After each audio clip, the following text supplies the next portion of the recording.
This is CBN NewsWatch. Thank you so much for joining us for CBN NewsWatch. I'm Efrem Graham. I want to begin this half hour in the Middle East, where peace talks of a ceasefire continue as Israel continues to battle Hamas in the Gaza Strip. On the other side, Republican presidential candidate Trump is pushing for a complete Israeli victory. CBN Middle East correspondent Julie Stahl has the story now. She's reporting from Jerusalem. The Biden administration is pushing hard for a ceasefire agreement. Thursday, negotiations resumed in Qatar. As we speak, my team is in Doha right now. The White House insists the talks are off to a good start. The resumption of these talks is an important step. And in the lead up to this meeting, we'd already narrowed some gaps. The U.S. hopes the talks will stop Iran or Hezbollah from launching massive attacks on Israel. The U.S. says those threats appear very real. We continue to have that information that an attack could come with little or no warning, and certainly could come in coming days. As for the ceasefire talks, the State Department admits negotiators may face challenges, including Hamas not showing up in the room. There, of course, is a lot of work that remains ahead. This is a complex situation and a complex agreement. Our partners assured us that Hamas would be representative in one way, shape, or form, and they certainly would be part of the ongoing conversations. Meanwhile, Israel continues to target Hamas in Gaza. Attacking everywhere until now, we have killed over 17,000 terrorists. The IDF also destroyed more than 50 terror tunnels in the Gaza Strip and along its border with Egypt in just the last month. We're not willing for Hamas to have this presence and this capability in the Gaza Strip. And the Israeli military says it's totally ready if Hezbollah or Iran launch massive attacks in the days ahead. We continue to gather intelligence and to prepare for strikes in the skies of Lebanon and in all arenas all the time. We are at the peak of preparedness in attack and defense. In the U.S., former President Donald Trump, the Republican candidate for president, spoke at an event to fight global anti-Semitism. This vicious outbreak of militant anti-Semitism is very militant, must be given no quarter, no safe harbor, no place in a civilized society. He also said he supports Israel in its fight to defeat its enemies. When I'm back in the Oval Office, I will support Israel's right to win its war on terror. They have to have a right to win the war. Julie Stahl, CBN News, Jerusalem. Here at home, a new report shows inflation is cooling, but prices remain high. Despite this, Americans are still opening their wallets, giving retail an unexpected boost. This resilience in consumer spending is a critical factor as the economy takes center stage as a key issue in the presidential race. CBN's Brody Carter reports. The economy is the top topic on the campaign trail as both campaigns lay out their plans to ease the burden of high prices on the American people. This as the latest data shows inflation dropped below 3% for the first time in 3 years, offering a glimmer of hope for those struggling to make ends meet. Yes. I told you we're going to have a soft landing. We're going to have a soft landing. My policies are working. Start writing that way, okay? Prices for energy, new and used cars, and clothing have dropped, offering some relief for consumers. However, over the past year, rent and housing costs have increased by 5%, alongside rising grocery prices, energy costs, and insurance rates. So while inflation may be cooling, the burden of everyday essentials remains. The rent is ridiculous. I don't know what's going on in the world. Now, since the economy going up, light bill going up, car insurance going up, it's kind of like make me live paycheck to paycheck, and that's a bummer. Despite these struggles, Americans continue to spend. Retail sales saw a surprising 1% increase last month, and online shopping surged more than 6% compared to last year. Prices are still rising, but they're not rising as much year over year and month over month. So what are we left with? We're left with a situation where prices are continuing to rise. That means they have risen about 20% since early January 2020. That's a lot. That's historically high inflation, but they're not rising as much recently. And so that gives us hope that the worst of the inflation trend is behind us. While President Trump suggested the economy might not be the top issue on the minds of voters earlier this week, he did lament the high cost of food. When you look at the costs of groceries, the cost of bacon, where it went up 4 and 5 times, bacon I don't order bacon anymore. It's too expensive. Vice President Harris is vowing to set a ban on food and grocery price gouging as part of her economic plan, while also proposing up to $25,000 in down payment assistance for first-time homebuyers. Trump criticized the proposal in a Thursday press conference focused on the economy. Now Kamala is reportedly proposing communist price controls. She wants price controls. And if they worked, I'd go along with it too, but they don't work. They actually have the exact opposite impact and effect. He also blasted the Biden administration's record on the economy and promised to reverse those policies if he wins. Hamrick says the complexity of the economic landscape requires more than political promises. It's my hope and my prayer as an economic analyst and as an American that we'll have a higher level of political discourse in our country, not only in the coming months and coming years, about how to solve and resolve some of these very serious issues, many of which are really ultimately systemic. Thursday, Biden and Harris announced an agreement with drug makers to lower the costs of 10 prescription drugs under Medicare. Harris is expected to outline her economic vision in North Carolina today. Brody Carter, CBN News. The Democratic National Convention kicks off in Chicago Monday, and there are concerns problems could erupt outside the convention hall. Tens of thousands of protesters are expected to demonstrate against Israel's war on Hamas, an area officers fear the city is not ready to control the crowds. CBN's Paul Petit reports now from Chicago. Much of the world watched July 24th as anti-Israel demonstrators in Washington, D.C. raised a Palestinian flag and defaced monuments in protest to Prime Minister Benjamin Netanyahu's address to Congress. The next global stage for protesters is in Chicago, host to the Democratic National Convention. Our police are still handcuffed.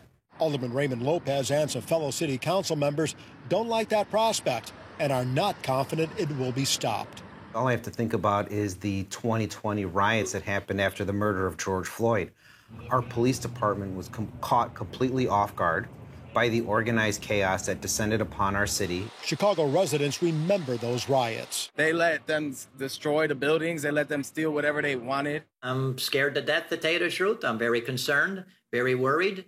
I believe there's going to be professional anarchists coming into the city that are here to do nothing more than wreak havoc upon us. Most of the convention activity will take place inside the security perimeter of Chicago's United Center. There, Vice President Kamala Harris will rally delegates in person since a virtual roll call vote earlier this month made her the Democratic presidential nominee. Democrats have gone part of the way down this path with Hillary Clinton before, but this has a very different feel to it. The circumstances are different. I think there's a bit of whiplash. The Democrats went from almost the depths of despair with Biden at the top, even though they liked him, to now such a high energy and optimism about what is possible. Gonzalez says the key is moving from a focus on Biden's age and ability to concentrating on the opposition. Now that Harris is at the top of the ticket, it doesn't guarantee that Democrats are going to win, but it allows for a more normal conversation or exchange of ideas in a campaign about who might be too liberal or too conservative or too MAGA or too, it's just more normal than what it was when President Biden was running for re-election. The convention will also aim to unite Democrats and adopt their liberal party platform. Abortion is murder! Access to abortion is going to continue to be a main talking point. Beyond the differences on policy and Vice President Harris having to defend some of what the administration has done, Democrats are going to make the change argument. And so we're going to see Democrats really embrace the contrast between an aging white guy and a woman of color. Throughout the four-day convention, Illinois Governor J.B. Pritzker, Chicago Mayor Brandon Johnson, and the Secret Service, now under new leadership, say they'll do what's necessary to keep the city safe, especially in the wake of the attempted assassination of former President Donald Trump. And let me state this unequivocally. Chicago was ready. We were born ready. Despite all the planning and training, the Chicago Police Department is still 1,100 officers short of being fully staffed. And with more than 50 organizations planning to protest here during the Democratic National Convention, many feel it's going to be more than they could handle. They are going to push the envelope. They are going to push it to the limit. If there's a line drawn here, they're going to certainly want to cross that line. God has love for the whole world. Chicago for Jesus is ready for the convention as well. The street ministry is known for praying outside abortion clinics and ministering at Muslim rallies. We believe that the message of Christ and its beauty actually shines greatest in the darkness. So we're going to go that day to preach the gospel and make disciples of those lost and dying protesters. Jesus wants to change us. He wants to redeem us. He wants to make us new. While hope is for a peaceful event here, some city officials feel today's atmosphere is eerily similar to Chicago's 1968 Democratic National Convention. Back then, anti-Vietnam protesters clashed with police. Ceasefire now! Ceasefire now! And if July's Capitol protest is any indication of things to possibly come to Chicago, the Windy City could be holding its breath. Because we know we have outside agitators who want to descend on this city, because we have elected officials like some of my colleagues who are encouraging organizations to make it greater than 1968, and because you have a mayor who supports protesters in all their forms, you know, the opportunity for chaos is just exponentially worse than I think it was in 1968. In Chicago, Paul Petit, CBN News. A new study shows major concerns when it comes to children and social media and tablets and phones. Stay with us. You're watching CBN News Watch.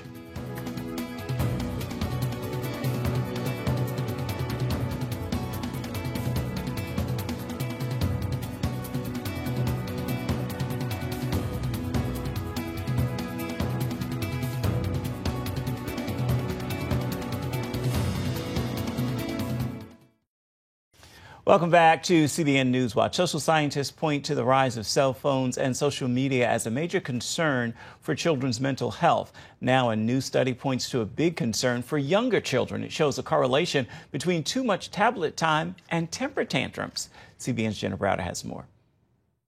This study was done by JAMA Pediatrics and shows the more tablets kids use, the more angry and frustrated they feel.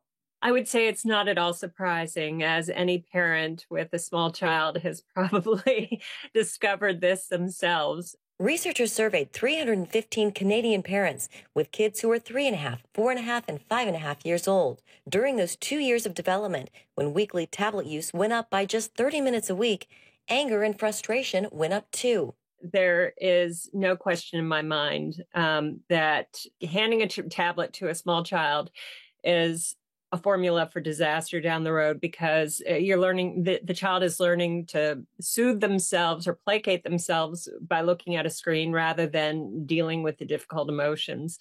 Melissa Henson with the Parents Television Media Council points to another recent study from Denmark that recommends parents cut screen time down to 3 hours a week. What they're finding is that the kids that are limited to 3 hours a week on screens are much more emotionally healthy. They're more settled. They're less prone to anxiety and depression, and some of the other mental health challenges that we are seeing that seem to go alongside excessive screen use. Warning signs to look for in kids include losing interest in other activities, difficulty sleeping, and attention problems. For parents who see this happening, it's a good idea to rein in screen time. And often, it starts with parents putting boundaries on their own use. The big takeaway is not to eliminate tablets altogether, but to limit the time kids have on them, and perhaps most importantly, to not use them as a pacifier when a child's upset. Jenna Browder, CBN News. A first look at 3 upcoming inspirational films, plus stories making the headlines in the world of entertainment. Stay with us. You're watching CBN News Watch.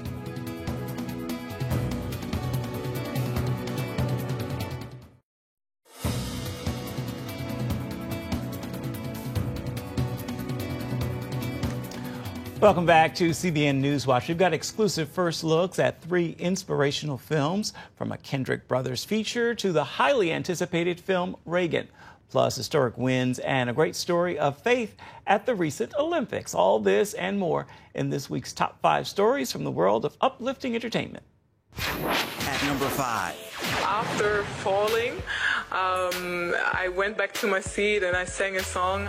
Seeing and hearing the faith behind champions, like the gold medalist from Germany, who literally fell before winning. I almost let go. I was quite at the edge of a breakthrough, but couldn't see it. The devil really had me, but Jesus came and grabbed me. He held me close, so I wouldn't let go. America dominated the overall medal count at this year's Olympics, highlighted by historic victories and performances in track and field. One of those amazing highlights, Sydney McLaughlin-Leroney, repeating as Olympic champion in the women's 400-meter hurdles, dominating the race and breaking the world record for the 6th time, winning the 100th U.S. medal as she crossed the finish line, saying thank you, God, after her victory. I credit all that I do to God. He's given me a gift. He's given me a drive to just want to continue to improve upon myself, and I have a platform, and I want to use it to glorify Him. At number 4. You are my son, but I'm giving you 1 month to find a job, or you can find one of your little friends that's going to let you sleep on their couch for free. A sneak peek at the newest film from the Kendrick brothers, with Bible teacher Priscilla Shirer making a return to the big screen, August 23rd. I know that we will see shades of War Room in this film. Tell us who you are this time. Well, I am Cynthia, and you mentioned War Room, and if people recall, if you can believe, War Room was 10 years ago. But there are a few scenes where Elizabeth Jordan in War Room is on the phone with her sister, Cynthia. And so in this film, you meet Cynthia, who is a single mother of a young 19-year-old man who's trying to get his life together. That's something right there your father would do. Well, I ain't him. You acting like him. Boy! It's hard for a woman to call out the man and her son. I just need some prayer support. At number 3. Family and friends of Whitney Houston gathered in Atlanta over the weekend at a gala marking the singer's historic visit to South Africa 30 years ago. Houston visited the country following Nelson Mandela's historic election win as president. She became the first major recording artist to perform in the newly unified post-apartheid nation. At number 2. Good to see someone so cares about the spirit of baseball. What else in life is there, Sam? I'd say we're looking pretty whooped here, right? What are you talking about? We still got a chance. Peter, no sleeping in the dugout. Baseball comes to the big screen in You Gotta Believe, August 30th. Coach, got a proposition for you. You manage the All-Stars and make a run the Little League World Series. I manage the worst team in the league. You got 10 days to whip these boys into shape. Okay, yeah. Go team. It's the true story of a Little League team inspired by a coach and father in the fight of his life. Robert, when did you know that your story here was a movie? I think it was around November of 2019. Coach John Kelly, who is the manager of the West Side All-Star team, gave me a call, said, hey, can you have lunch next Thursday at my house? I've got some people who are interested in doing a movie on You Gotta Believe. And next thing you know, I was sitting there with Houston Hill and Lane Garrison, and it was the longest lunch ever because 2.5 hours later, after tears and laughter, I think we all agreed that we were going to try to do a movie. Dad, go get Mom, go get Mom. Help! Where do we go from here? Depends how hard you choose to fight. There's nothing that makes me feel better than watching you all play ball. But we're awful. Y'all need something to rally behind. Something that lights a fire in you. I got something to rally behind. My dad. At number 1. I will be frank with you that as a citizen, I would not like to see any political party outlawed on the basis of its ideology, because I still believe, Mr. Chairman, that democracy can handle it. You could say Dennis Quaid becomes Ronald Reagan when Reagan hits theaters August 30th, and Studio 5 has an up-close exclusive. Hello, I'm Nancy Davis. Hello, Nancy Davis. I'm Ron Reagan. I'm curious, Ron. What would you say is the issue of our time? No question about it. Communism and the Soviet Union. Get in the game. Run for office. What does this role mean to you? This role, it's become my favorite role I've ever had, actually. Reagan was a hero of mine. I voted for him twice, and he was like everybody's dad. It's you. I'm running for governor, and I would like your vote. I forgot your name. Do his initials help, or R? Honey, Roy Rogers is here, and he's running for governor. Coming up, some good news when it comes to the hit series The Chosen. Stay with us. You're watching CBN News Watch.